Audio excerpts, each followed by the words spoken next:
Last night was a great night to be an Arsenal fan, like a really great night to be an Arsenal fan. We were alive and we were watching two games that really mattered. I mean, Chelsea's game mattered, Manchester City's game mattered as well. And if they had lost, probably I would have celebrated. But I was watching the Liverpool game away at Newcastle. Remember, we dropped points at the St. James's Park. If Liverpool had taken 3 out of that game, it would have been disastrous. It would have been that Liverpool have capitalized on all areas where Arsenal fumbled. But it didn't happen. The title race, ladies and gentlemen, as presented by the Courses Arsenal podcast, is now very much alive. And we have started seeing a little bit of tweaks, a little bit of cracks in that Liverpool team. This was a performance by Newcastle that any other team would have succumbed to. And the only reason as to why Liverpool had a point in that game was, one, Newcastle's, I think, lazy, defending tactics. And secondly, Jacob Murphy. That guy has never, ever in my life put the ball into the back of the net when I'm watching a game. Like, it has never happened, and I don't think it will happen. Jacob Murphy missed a hat-trick of glorious chances. And if that wasn't enough, Bruno Guimaraes missed one as well, Alexander Isak missed one as well, and Anthony Gordon missed one as well. Newcastle missed 5 good chances in that game, and yet Liverpool didn't win. What does this performance teach us about Liverpool? What does this performance teach us about the title race? And why should Liverpool be worried? Like, why should they be dead worried after that performance? And for Arsenal, the lesson is keep winning. It's as simple as that. The lesson is just keep winning. The 3 teams that are chasing Liverpool, Liverpool are really unlucky. I mean, think about Arsenal in the 22-23 season. We were chased by one team. And yes, we didn't win it, but it's a little bit comfortable. It's a little bit easier when one team is chasing you, right? One quality team. Last season, we were chased by Manchester City. And that Aston Villa game let us down, right? But again, it was one team. But for Liverpool this campaign, they have an inevitable Chelsea, they have an Arsenal team that is going nowhere, and a legendary Manchester City chasing them. And it doesn't look like that 11-point gap, that 9-point gap they started with, midweek, it doesn't exist anymore. Now, let's look at the numbers before we get into the sarcasm, because I really want to gloat. I really want to gloat on Liverpool. But let's look at the numbers, right? And I want to show you that Liverpool were living dangerously. Liverpool conceded 17 shots on goal, 6 of those on target, as compared to Liverpool's 16 shots on goal, 5 on target. It was a very, very open game. A very open game, a very entertaining game. That is what we call football. In the name of football, football the way we know it, football the way we want to know it, no otherwise, right? But what is actually very interesting here, if you're a Liverpool fan, is the statistics actually don't tell the whole story. And for us who watched the game, like minute by minute, Liverpool, how they got a point in that game, they will ask and they'll never get a response. I mean, you admire the way they step up when they got a goal down. It happened against Southampton and they stepped up. It happened against Castle and they stepped up as well. But I remember watching Liverpool against Southampton, and I remember telling to myself in my weak head, and I remember saying, that is not sustainable. They either better that in the upcoming fixtures, or they've got to drop points somewhere very soon. And with Tottenham, Everton, and I think Fulham coming up, they're going to drop more points, Liverpool. I'm telling you this. In Liverpool's next 5 games in December, only Premier League, they're going to drop a total of 3 points. I've already told you that. So why does this performance really matter to us as Arsenal? I hear you ask. I'll tell you. I'll give you the honor of serving the relevance, the significance, right, of this performance from Newcastle. That performance means that Arsenal are now 7 points behind the, Reds, the Liverpools of this world under Arne Slot. We are 7 points behind them. 7 points. They have not played Manchester City's second leg, and they have not played us second leg. So basically, we are a point behind Liverpool. Yeah, we are a point behind Liverpool. And of course, that has now opened up the title race. For Liverpool, why they're going to drop more points is this. If you're Arsenal and Chelsea, you don't have to be on pressure. You don't have to be. There is still 7 points above you. So just do your daily due diligence. Win every single game. For Liverpool, right, they will want to restore that 2 points.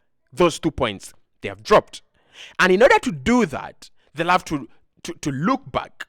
They'll have to look at Chelsea. They have to look at Arsenal. And they'll have to say, oh God, they're coming for us.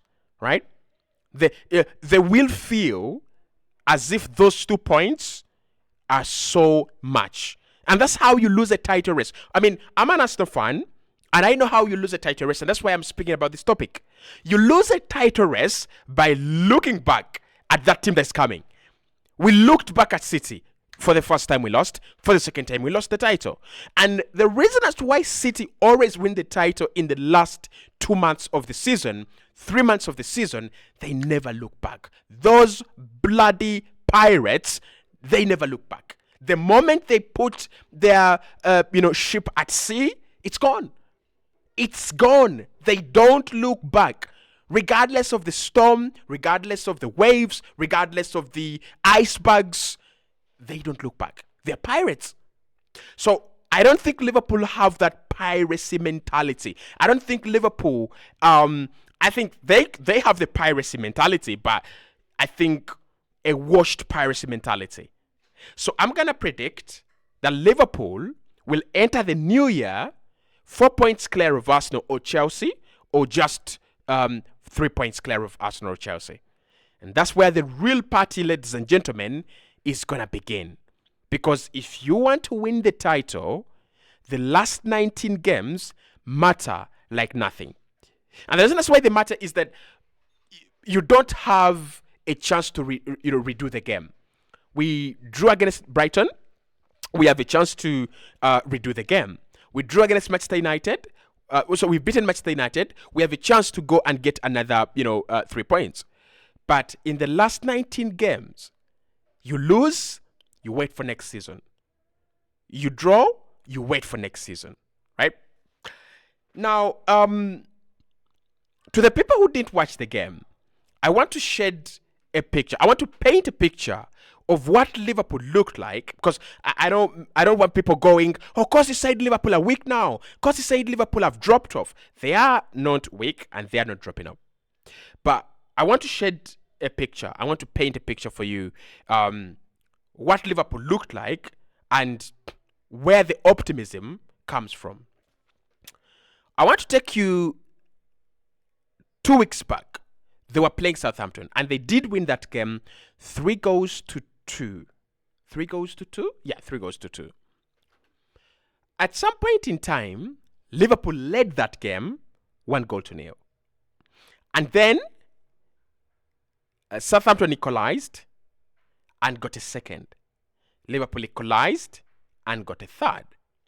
Now, it is typical of Liverpool to do that.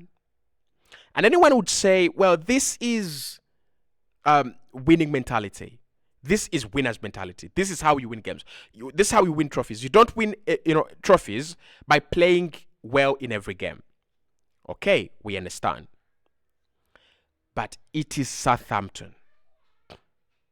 And that is why when Arsenal beat Southampton 3 goals to 1, but Southampton had done a job on us first, I said, this is not good. This has to change. This team is not good. Yes, we are winning. We won against Leicester, We won against Southampton, but it wasn't good enough. And soon, before you knew it, Arsenal were crumbling, and a couple of bad results accumulated. That spirit feels like it's roaming around Liverpool. It's roaming around Liverpool. Against Newcastle, I've just watched the 10-minute highlights from the Newcastle extended highlights. And to be honest, Liverpool had 5 good chances. Chances that should be goals. Darwin Núñez missed the sitter, and Salah, like, he did some spectacular acrobatic, and the ball hit inside the post and it was repelled outside. Newcastle had 10 good chances. 10. Like, every player that had a chance in front of goal for Newcastle had a good chance. And I can tell you that they didn't take their best chances. The Alexander Isak goal was like a freak of nature. Guy is like doing a job on Virgil van Dijk, and then he splashes it home. That wasn't a good chance. That was individual brilliance. You think about the Fabian Schär goal. The goalkeeper makes an error, and then Fabian Schär is in a tight angle, but somehow he gets the ball into the back of the net. Again, that's not their best chance. Their best chances fell to Gordon, who converted one and missed one. So that's one missed chance. They also had a chance with Guimaraes in the first half. Didn't bury it. Jacob Murphy had 2 very good chances. Buried none. So those are 4 very good chances that they didn't take. And that's not the end. For a person that is praying for the downfall of Liverpool, the key element there is the chances they're conceding. And I said this when I was doing the preview for Arsenal Manchester United. And I said, if you're Arsenal, worry not. Because Manchester United concede chances. They do not concede many goals, but they concede chances. And I also remember saying that they're conceding these chances against Everton, against Sporting, against these wretched teams. What if, right? What if they started conceding these chances against Arsenal? What if they concede these chances against Arsenal? Arsenal will bury them. And indeed, we did bury them. So for Liverpool, they've got to be really frightened. Yes, we've not lost a game in a while. We are on top of the Champions League table. We are on top of the Premier League table. Everything seems calm and nice. But these chances are a warning sign that something is opening up. Now, of course, the lack of Konate is going to affect them really badly, especially in this tough period, Christmas period they have. It's going to really affect them. They're not like Arsenal, because for us, Kivia is not that bad. But when you bring in Quanch or Joe Gomez, oh my God, I saw Joe Gomez yesterday. They did a job on Joe Gomez. So, for me, Liverpool, the fact that they're conceding those many chances, and the fact that they still have real good fixtures to come around, it's going to be an interesting title race. Now, what does this mean for the title race, right?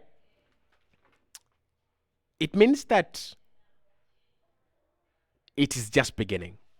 That's what I can say. It is just beginning. Like, forget about whatever has happened. It is just beginning. The points City have dropped, Liverpool drop. The points Arsenal have dropped, Liverpool drop. The points that City and Arsenal have dropped, Chelsea will drop. So it's just beginning. It's just about being the right team to harvest when Liverpool come crashing down. I think we will see them in 4th at some point in time this campaign, if we are not mistaken. Like, they're not too bad, right? They're not too bad, but that performance just, have you been under a roof and then you think it's like intact, and then the sun starts to rise, and then the rays go through the roof, and then you're like, okay, this roof is not as intact as I had thought before. That is Liverpool. Those little cracks are going to, widen and widen. Should they suffer one or two injuries? Looks like Liverpool are not as mighty as we all thought. But anyway, the title race now is very interesting. Very, very, very interesting. I hope to see City come back, because I know they will come back. And I want to see the impact City coming back and Arsenal becoming stronger, the impact it will create on Liverpool. Are they going to stay the same team? They've done well to capitalize on our madness and our weaknesses, but now we are back. We are back on stage. Does that mean that Liverpool are going to give way, right? Because the big boys are back? We wait to see.